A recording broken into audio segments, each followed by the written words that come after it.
It was a crisp autumn morning in Seattle, Washington, the kind where the air smells faintly of rain and fallen leaves.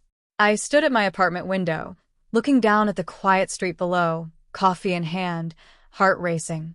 Today was the day. The day I would prove, not just to him, but to myself, that I was capable of so much more than anyone had ever given me credit for. That him was Ethan Cooper, my coworker of 3 years at a mid-sized marketing agency called Bright Path Media. Ethan was sharp, confident, and, to be honest, sometimes a little too sure of himself. He had this way of talking to me, not rude, exactly, but as if he'd already decided I was only good for handling small tasks. Filing reports, double-checking schedules, bringing him coffee when his own hands were too full. We were both part of the same creative team, but while he was leading big client presentations, I was always the one sitting quietly at the back, taking notes. That was fine for a while until it wasn't. The breaking point came 2 months ago during a brainstorming meeting. We were preparing a campaign pitch for a major client, the kind of account that could change the entire company's direction. I had been working on my own concept quietly for weeks, shaping it in late nights and early mornings. I was excited, nervous, and more than ready to present it. When my turn came, I started explaining the idea, an interactive community-focused campaign that blended digital storytelling with live pop-up events across the city. Before I could finish my second sentence, Ethan interrupted. "Interesting," he said, smiling in that way that wasn't really a smile. "But maybe keep it simple, Madison. These big ideas can get messy." The room laughed politely.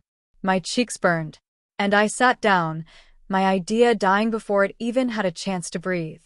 That night, I went home and stared at my laptop for hours. His words kept looping in my head. Keep it simple. What he really meant was keep it small. And for the first time in years, I realized I didn't want to keep anything small anymore. For the next few weeks, I worked in secret.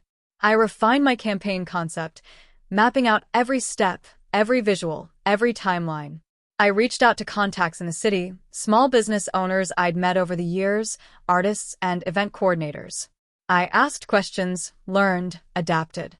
My idea wasn't just alive again, it was thriving. The company had an annual innovation day, where employees could present any project or proposal they believed could make a real impact. It was usually more of a feel-good internal event, but this year, the CEO announced there would be a grant attached, $50,000 for the winning idea, plus a chance to pitch directly to the company's biggest client. I signed up. The moment my name went on that list, I knew I had crossed an invisible line. There was no going back now. The morning of the event, the office was buzzing. People were wearing their best business casual outfits, armed with slideshows, product mock-ups, and printed handouts. Ethan strolled past my desk, giving me that familiar half-smile. "Didn't think you were into this kind of thing," he said casually, sipping his iced coffee. I smiled back, steady. "Guess you'll have to wait and see." When my turn came, I stepped onto the small stage in our main conference area. My hands were trembling, but I gripped the edges of the podium and began. I talked about connection, about how, in a digital world overflowing with content, what people craved most wasn't more ads, it was authenticity. I showed the blueprint for my campaign, storytelling pop-up booths in different Seattle neighborhoods, where locals could share real stories tied to the client's brand values, with every story instantly becoming part of a living online gallery. I showed how each event would have local food trucks, artists, and musicians, turning each one into a small festival that drew crowds naturally. I had numbers, projections, cost breakdowns. I had case studies from similar grassroots campaigns I'd researched. By the time I finished, the room was silent. Not awkward silent, the kind of silence that feels heavy, like people are actually thinking. Then the applause started. Ethan was clapping too, though his expression had shifted from casual confidence to something I'd never seen before, respect. A week later, I got the news. I had won. The grant, the client pitch, all of it. Our CEO called me into his office to personally congratulate me. He said my presentation had been the most refreshing and innovative thing we've seen in years. When the campaign launched 3 months later, it was an overwhelming success. Crowds came to every pop-up. The client's online engagement tripled. Local businesses reported a surge in sales after participating. The media covered it as a unique blend of corporate and community effort. And Ethan? One afternoon, we were both leaving the office when he slowed his pace to walk beside me. "You know," he said, "I didn't think you had it in you."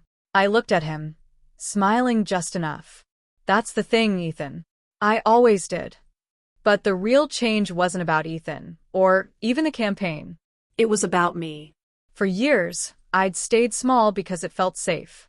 I'd let others decide my limits, without even realizing it.